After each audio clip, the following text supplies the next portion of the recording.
सबसे पहले शो के बारे में जानना चाहेंगे क्योंकि तुम ही हो, हमने देखा प्रोमो बहुत ही अच्छा लग रहा है, प्लीज बताइए कहानी किस बारे में। क्योंकि तुम ही हो कहानी है काव्या शर्मा की, जो प्रियंका दावले प्ले कर रही हैं। काव्या शर्मा एक टायर टू सिटी बोलेंगे या छोटे शहर बोलेंगे, ग्वालियर टाइप शहर से वो बिलोंग करती हैं और मिडिल क्लास फैमिली से बिलोंग करती हैं। और उसकी बहुत बड़े बड़े सपने हैं उसके, और सपनों को पूरा करने के लिए उसे लगता नहीं सपने पूरे होंगे, लेकिन जब वो सपने पूरे होते हैं तो उसके साथ बैगेज फुल ऑफ नेगेटिविटीज़ बोलें या फिर चैलेंजेस ऑफ लाइफ, डिफ़िकल्टीज़ इतनी ज़्यादा आती हैं कि जब भी उसने सपने में भी सोचा नहीं था, तो एक्चुअली वो सपने काइंड ऑफ नाइटमेयर में टर्न हो जाते हैं। और कुदरत उसके सामने ऐसे ऐसे चैलेंजेस थ्रो करती है कि अगर तुम्हारा ये सपना तुम्हें पूरा करना है तो तुम्हें ये चैलेंज पूरा करना पड़ेगा। और उसके पास और कोई ऑप्शन नहीं है लाइफ में कि वो पूरा, उसे वो चैलेंज लेना ही पड़ता है, और वहाँ से उसकी लाइफ रूइन होना शुरू होती है। So it is the dream that turns into nightmare, kind of a story, and it's a beautiful, a tough journey of Kavya Sharma. Emotions से भरी हुई. So that's the क्योंकि तुम ही हो it's about two boys and one girl. So वो काव्या का तुम ही हो कौन है, वो भी एक बड़ा सवाल है। तो ये काव्या आपसे जानना चाहेंगे आपके किरदार के बारे में, प्लीज बताइए किस तरीके का किरदार है आपका। काव्या शर्मा एक छोटे शहर की लड़की है, काफ़ी सिंपल है, सुलझी हुई है, उसके कोई बड़े सपने नहीं है। वो उसका सपना बड़े है सपने नहीं है अभी तो बड़े सपने हैं उसके, by the way. No, like she wants to get married to सपनों का राजकुमार। हाँ, तो वो सपना बड़ा ही हुआ ना, राजकुमार हुआ ना, वो सपना हुआ ना, वो सपने बड़े ही हुए ना। But not apart from that कोई बड़ा सपना नहीं। अरे वो आ गया तो सब आ गया लाइफ में। उसके लिए बड़ा सपना यही है कि वो उसके सपनों के राजकुमार को चाहती है, उसके साथ she wants to get married and wants to live. मतलब ऐसे बोलता है भगवान मुझे खाली 1000 करोड़ दे दे, हाँ, बस, और कुछ मत दे, वो उसे मैं सब ले लूंगी। ये वैसे वाली बात है। तो या हर्ष आप बताइए प्लीज कैरेक्टर के बारे में या आपकी कैरेक्टर के बारे में। सो मैं आयुष्मान प्ले करता हूँ शो में, और आयुष्मान जो है वो हेड बॉय जिसे हम बोलते हैं, हर चीज़ में अच्छा होता है, जो शर्मा जी का बेटा। सो वो है, बट उसका दिल जो है वो काव्या पे है और बचपन से दोस्ती है। एंड बट वो छोटे शहर का वो आशिक है जो थोड़ा शाय है कि मैं कैसे कहूँ तो कहीं नाना कह दे, कहीं भाई ना बना ले। तो बट आई थिंक शो मेरे लिए इट्स एक ट्रायंगल लव स्टोरी है।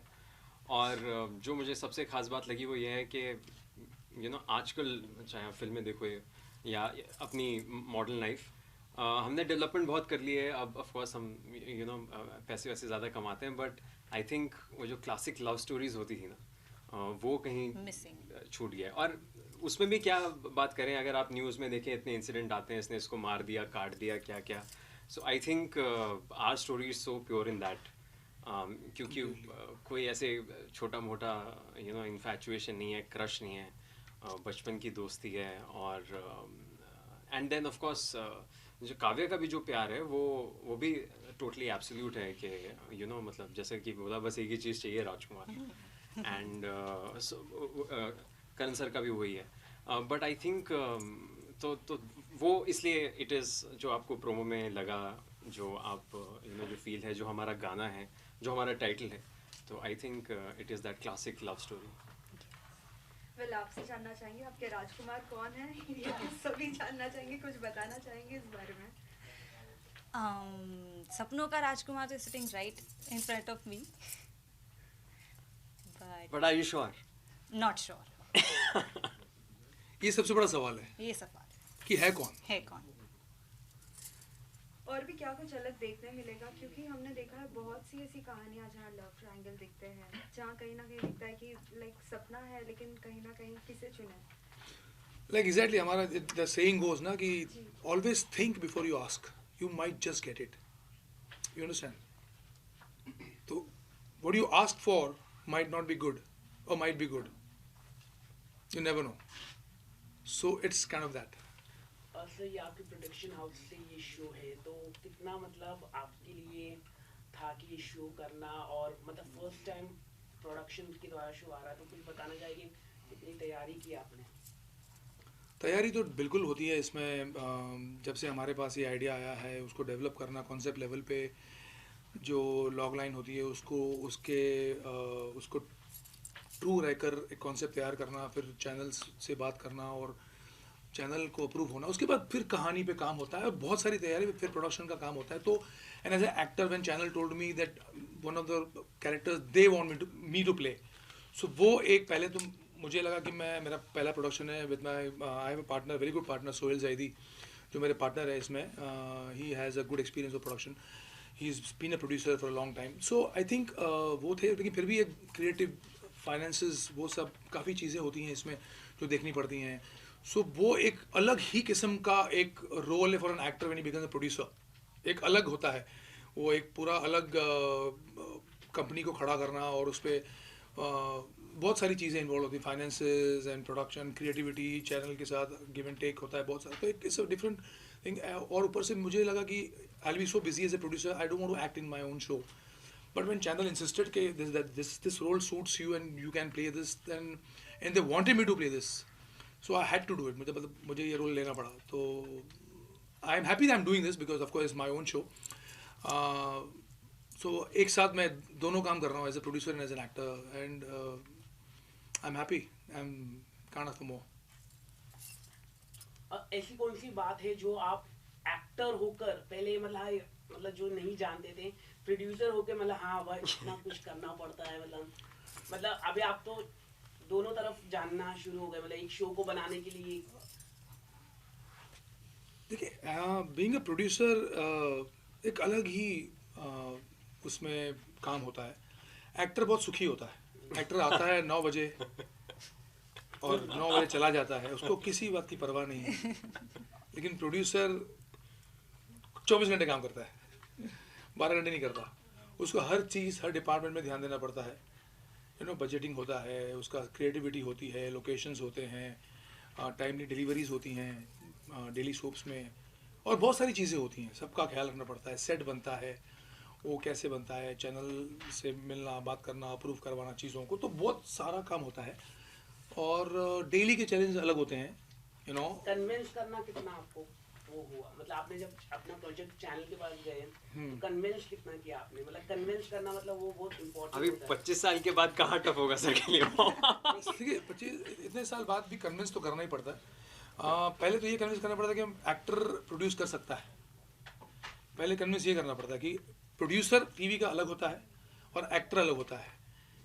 हर एक्टर शायद प्रोडक्शन ना समझे, तो ये चैनल को समझाना कि ये मुझे आता है, मेरे साथ सोहेल है और मैं हूँ, हम दोनों, उसका वो ये एक्सपर्ट है, मैं इसमें एक्सपर्ट हूँ, हम दोनों की टीम है, तो ये टीम एकदम सॉलिड है and we can fulfil what you need. तो ये कन्विंस करना और उनका कन्विंस होना और फिर हमको देना, ये एक बहुत ही अलग होता है। हर एक चैनल के साथ might be different I think, but यहाँ पर touch wood it all sail smooth. Okay, आपके कलीग भी सर ही है मतलब, और प्रोड्यूसर भी, तो मतलब ऐसा रहता है कि वाला अरे कुछ मतलब आप समझ रहे हैं मेरी बात? नहीं बता, ठीक से बता, क्या ठीक से बता, एकदम क्लियर बता, खुल के बता। मतलब ये होता है ना, मतलब बॉस खड़ा है, समझ लीजिए। एक्चुअली क्या है, मैंने अपने पहले शो में ये कर रखा है।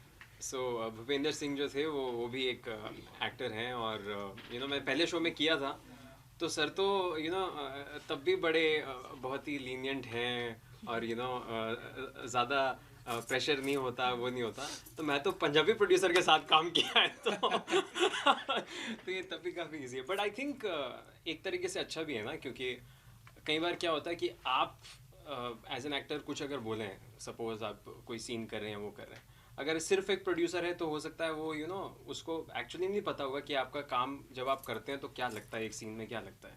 यहाँ पे कई बार ऐसा हुआ है कि सर ने कोई ना कोई इनपुट दिए, या मुझे या काव्या को, और वो एज एन एक्टर दिए हैं, क्योंकि वो वहाँ हैं, क्योंकि वो एग्जैक्टली बनाई हमने 5-6 महीनों से हम इस पे लगे हुए हैं, तो definitely I knew it more than. तो एग्जैक्टली उनको पता है कि ये क्या है। अदरवाइज आप किसी प्रोड्यूसर से अगर बात करो जो सिर्फ पैसे लगा रहा है, तो कोई भी आपको रेफरेंस दे देगा, सनी देओल का सीन है, ये इसका सीन है, बट वो एक्चुअली ऐसा होता नहीं है। सो आई थिंक वो एक प्लस है कि क्रिएटिवली जैसे हॉलीवुड में होता है कि प्रोड्यूसर भी बहुत क्रिएटिवली अवेयर होता है, सो यहाँ पे वो प्लस है एक्चुअली। प्रियंका एंड हर्ष, जब पता चला कि ऐसा कोई प्रोजेक्ट करना है, क्या कुछ रिएक्शन था, और पहले कभी सोचा था कि ऐसा कोई किरदार निभाओगे, और प्रोमो के बाद भी कैसा रिएक्शन था सभी का, फ्रेंड्स एंड फैमिली? सो जब मैंने ये कहानी मुझे पता चली तो I was very interested, because मुझे बहुत इंटरेस्टिंग लगी। मैंने ये चैनल मीटिंग के टाइम पे भी सोहेल जी को कहा था कि इट्स नॉट टीवी वाला, मतलब वो स्टोरी ऐसी नहीं लग रही कि मतलब टिपिकल सास बहू। It has layers. हाँ, सास बहू, टिपिकल सास वैसा बहू नहीं, सास बहू बिल्कुल नहीं। बिल्कुल नहीं है। So the characters, every character, not just we three, और भी जितने भी कैरेक्टर्स, बहुत उनका कैरेक्टराइजेशन काफ़ी अच्छा है।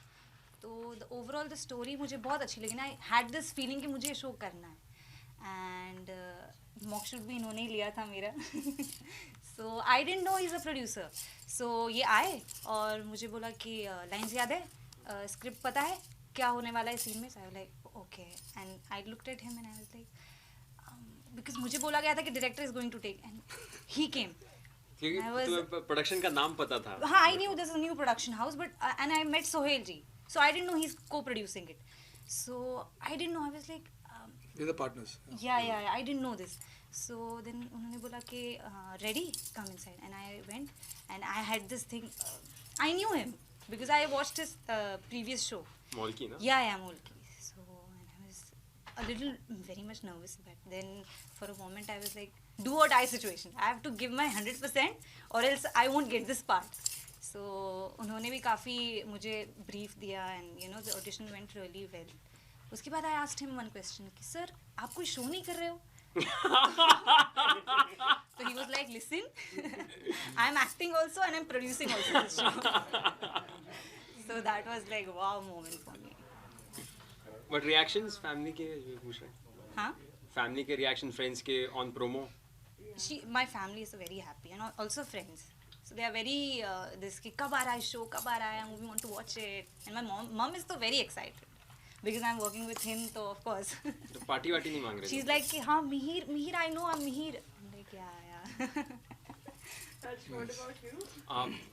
सो सी मतलब जो मैंने पहले शोज़ किए हैं वो भी ऑफ कोर्स रोमांटिक थे, बट उसमें हमेशा ना कुछ सोशल एंगल होता था। लाइक मेरे पहले शो में ऐसा था कि लड़की काली है, गरीब है, लड़का अमीर है, गोरा है। सेकंड शो में ऐसा था कि लड़की जो है वो ऑर्फन है, उसको काम वाली बना रखा है, ये बाहर से पढ़ के आया है। सो मैं ये कहूँगा कि it's a little bit more relaxing to do a love story where इतनी सारी चीज़ें नहीं है, मतलब नॉर्मल कोई ज़्यादा सोसाइटल प्रेशर नहीं है। बट लव स्टोरीज तो मैं पहले से कर रहा हूँ, सो आई गेस वो फिर आपको ऐसा लगता है कि हाँ मैं ये मुझे आता है, ये मैं करता हूँ, और इसी पे मैं एक्सपर्ट बनना चाहूँगा। बट अदरवाइज ऑल्सो मेरे जो पहले शोज़ थे उसमें मैं कॉलेज वगैरह या ज़्यादा यंग परसेप्शन नहीं रहा है। मतलब ऑलवेज फर्स्ट शो था उसमें डॉक्टर था, ऑलरेडी काम कर रहा था, सेकंड शो में भी ऑलरेडी काम कर रहा था, सूट वूट पहन के रहता था। तो अब मुझे भी थोड़ा यंग फील होता है that I am wearing a jacket, I am wearing normal sports shoes और something. So I guess the fans या फैमिली या फ्रेंड्स दे आर लाइक कि तुम उल्टा जा रहे हो। तू पहले सूट वूट पहनता था, अब you are getting younger going back to college. So I think that's उनके लिए थोड़ा सा फ्रेश है, and I also like it, क्योंकि आप सेम करते हैं तो आप बोर हो जाते हैं। प्रियंका, आपसे जानना चाहेंगे, जैसे आपने कहा कि मम्मी ने कहा कि हम देखना चाहते हैं क्या कुछ होने वाला, क्या ऐसा तो नहीं होगा एपिसोड्स आने से पहले ही आप सब बता दोगी? हाँ। होगा या फिर वेट करोगी? क्या बता दिया हो अब तक? नहीं बताया मैंने, ज़्यादा कुछ नहीं बताया, शेयर नहीं किया। Like you wait, you watch it So on the show will appeal to even the boys and girls who are going into college, who Yeah, are yeah. in the college, जो college pass out हो गए हैं। Yeah. I'll say from age group of say 13-14 से लेकर 50-60-65 के जो audience हमारी है, उन सबको ये अपील करेगा, क्योंकि जो मेरी फैमिली है, उनमें एल्डर्स हैं, उनके भी हम तीनों के रोल ऐसा नहीं है, उनके भी हमारे साथ ही पैरेलल में साथ में चलते हैं। उन एक पे जब मुसीबत आती है तो उसके साथ सारे इन्वॉल्व होते हैं। ऐसा नहीं कि हम तीनों ही दिखेंगे आपको, राइट। सारी फैमिलीज भी हैं जो एक पॉइंट पे एल्डर्स की कहानी भी बनती है, फिर हमारी भी होती है। कभी हमारी आगे चलती है तो हम वो पीछे होते हैं, कभी वो आगे होता है हम पीछे, तो ये साथ में मिलके इट्स एवरी एज ग्रुप को हमने कैटर किया इसमें। टीवी ऑडियंस इज ह्यूज, बहुत बढ़ गई है। शहरों में हमारे बड़े बड़े बॉम्बे, दिल्ली, कलकत्ता में वो एक अलग यूथ है जो एक चीज़ देखता है। और जैसे ग्वालियर, अहमदाबाद, सूरत, ये जो 2 टायर सिटीज़ हैं, वहाँ पे एक अलग ग्रुप है जो ये शोज देखता है। तो हमने वो दिमाग में रख के ऐसा एक कंटेंट बनाया है कि it might appeal to, we just trying this to everybody. So let's hope we successful in that कि हर एज ग्रुप को कैटर करिए। मेरा सवाल एक्चुअली अमर जी आपसे है। जी, आपके सफ़र की शुरुआत क्यूकी से हुई थी और अब आप फिर क्यूकी पर पहुंच गए हो। कैसा था ये सफ़र एंड क्या फील हो रहा है? मेरी सफ़र की शुरुआत हुई देख भाई देख से एक्चुअली हाँ। 1993 से, और देख भाई देख के बाद फिर क्योंकि एक लैंडमार्क शो था मेरे लाइफ में और टीवी की लाइफ में भी, आई थिंक टीवी इंडस्ट्री में भी। एंड आई थिंक क्योंकि से क्योंकि जोड़ोगे आप तो मुझे, I don't, just happened, it's a coincidence and the all credit goes to channel. As a producer जब हम नाम डिसाइड कर रहे थे तो 10-15 नाम मेरे पास थे जो मैंने शॉर्टलिस्ट किए थे, तो उसमें से मैंने 5 फाइनल नाम उनको दिए थे कि इसमें से कुछ एक हो सकता है। उसमें 3rd नंबर पे क्योंकि तुम ही वो भी था। तो फॉर ऑब्वियस रीजंस हमारे जो बिजनेस हेड हैं सुभाष सोमानी जी, उन्होंने क्योंकि तुम ही हो सिलेक्ट कर लिया। तो मैंने पूछा ये क्यों कर रहे हो अब, क्योंकि ये मत करो। मैं तो सब बोलेंगे क्योंकि था तो क्योंकि लगा दिया पहले प्रोडक्शन में अपने खुद के। तो नहीं बोला ये नाम बहुत सटीक है, मतलब ऑफकोर्स सूट तो करता है क्योंकि ये टाइटल और स्टोरी के साथ बहुत मैच करता है। बाकी भी नाम मैच कर रहे थे but for obvious reasons he selected this, so that's why he is a business head Subhash Somani ji. So I am very happy that क्योंकि happened and but I am not the reason for that.